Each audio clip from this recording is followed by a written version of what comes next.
بہت شکریہ. ہم آپ کے سامنے آج حاضر ہوئے ہیں کچھ قانونی معاملات پر بات کرنے.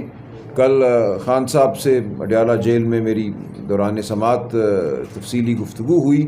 کچھ گزارشات اس حوالے سے بھی میں آپ کے سامنے رکھوں گا.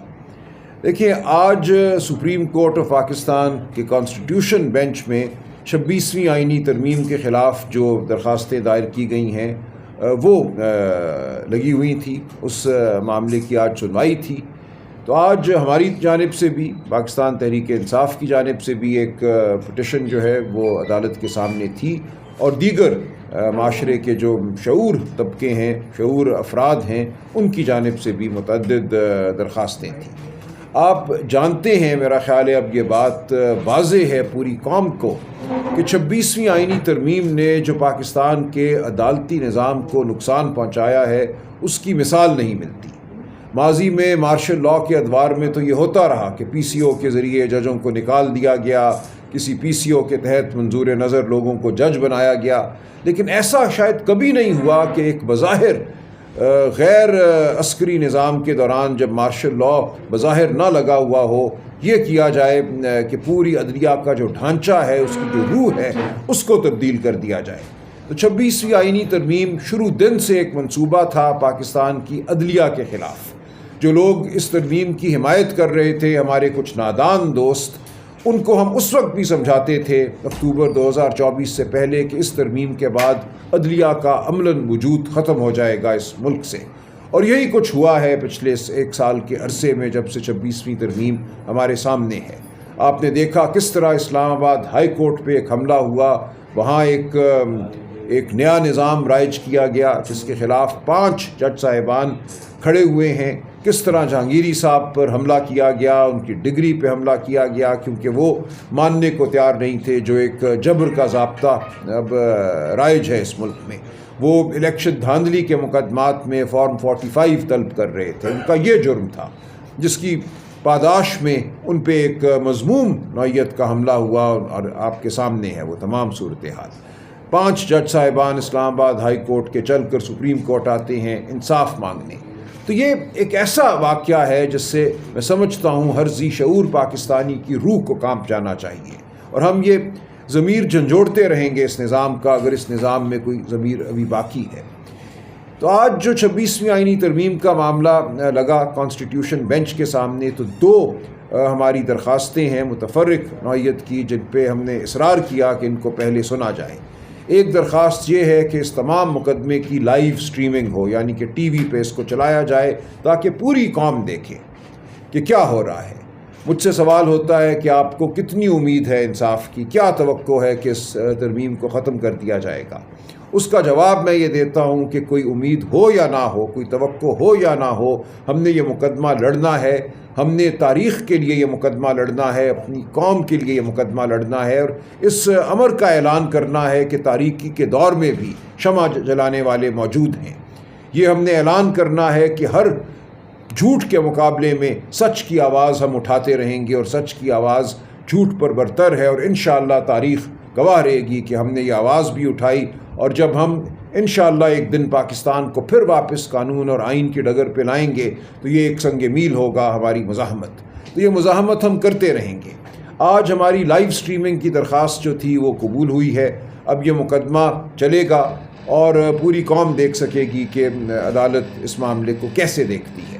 ہم نے دوسری درخواست جو دی ہوئی ہے وہ اس حوالے سے ہے کہ جن جج صاحبان کی تقرری ہی اس 26ویں آئینی ترمیم کے بعد کی گئی ہے، 26ویں آئینی ترمیم نے جو نظام وضع کیا اس کے تحت جن جج صاحبان کی تقرری کی گئی ہے وہ اس مقدمے میں نہ بیٹھیں.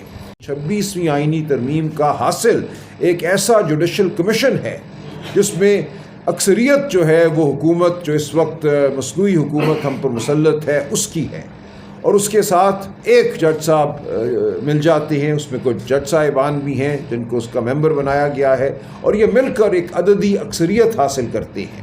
اور تمام جو تقرریاں ہوئی ہیں اس تمام دور میں، وہ اسی جوڈیشل کمیشن کے ذریعے ہوئی ہیں۔ اسی جوڈیشل کمیشن نے تعین کیا ہے کہ کس جج نے کانسٹیٹیوشن بینچ میں بیٹھنا ہے، جہاں آئینی نوعیت کے جو معاملات ہیں ان کا فیصلہ ہونا ہے۔ پاکستان کے آئین کے ساتھ جو کھلواڑ ہوا ہے اس کے حوالے سے فیصلہ انہی جج صاحبان نے کرنا ہے جو اس ترمیم کے تحت مقرر کیے جا رہے ہیں۔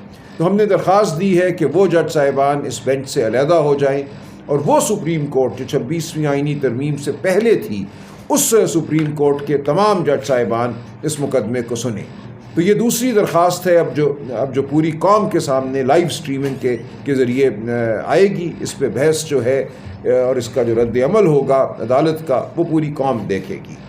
تو یہ ایک بڑا معاملہ ہے، ہم سمجھتے ہیں پوری قوم کو اس میں شامل ہونا چاہیے، اس میں اپنے شعور کے ساتھ، اپنے جذبے کے ساتھ، کیونکہ ہم پاکستان کے آئین کی بقا کی جنگ لڑ رہے ہیں۔ کوئی اس میں یہ ابہام نہیں ہے۔ پاکستان کا آئین کیا ہے؟ پاکستان کا آئین کچھ بنیادی حقوق کا مجموعہ ہے۔ پاکستان کا آئین یہ کہتا ہے کہ رات کی تاریکی میں آپ کے میرے گھر پہ دھاوا نہیں بولا جا سکتا، ہمیں اغوا نہیں کیا جا سکتا، ہمارے بچوں کو، بیویوں کو ہراساں نہیں کیا جا سکتا۔ پاکستان کا آئین یہ کہتا ہے صحافت کی زبان بند نہیں کی جا سکتی۔ پاکستان کا آئین یہ کہتا ہے کہ عدلیہ آزاد ہوگی، ٹرائل کورٹ کو حکم نہیں دیا جا سکتا کہ کس کو معتوب جانو، کس کو سزا دو اور کس کو چھوڑ دو۔ یہ وہ بنیادی تقاضے ہیں جن پر ایک معاشرہ، ایک ایسا معاشرہ جس کو آپ کہہ سکیں کہ یہ انسانیت کے قابل معاشرہ ہے، انسانوں کے قابل معاشرہ ہے، وہ قائم کیا جاتا ہے۔ تو یہ یاد رہے کہ آئین پاکستان کوئی ایسی چیز نہیں ہے جو کوئی کتاب میں بند ایک فلسفہ ہے، یہ ہماری زندگیوں سے متعلق ضابطے ہیں۔ اگر آئین پاکستان کو بچانے والا کوئی نہیں رہتا، یا آئین پاکستان کو بچانے والے وہ مقرر کر دیے جاتے ہیں جو اس جبر کے نظام کی پیداوار ہیں، تو ہمارا کوئی حق محفوظ نہیں رہتا۔ اسی دوران ہم نے دیکھا کہ سویلین کی ملٹری عدالت سے ٹرائل کو اسی 26ویں ترمیم کے نتیجے میں قائم عدالت نے جائز قرار دیا۔ اس 26ویں ترمیم سے پہلے سپریم کورٹ کہہ چکا تھا کہ سویلین کا ٹرائل ایک باوردی افسر نہیں کر سکتا۔ ایک باوردی افسر کا سویلین کا ٹرائل کرنا ہر اس اصول کی نفی ہے جس پر آزاد عدلیہ کا تصور قائم ہے۔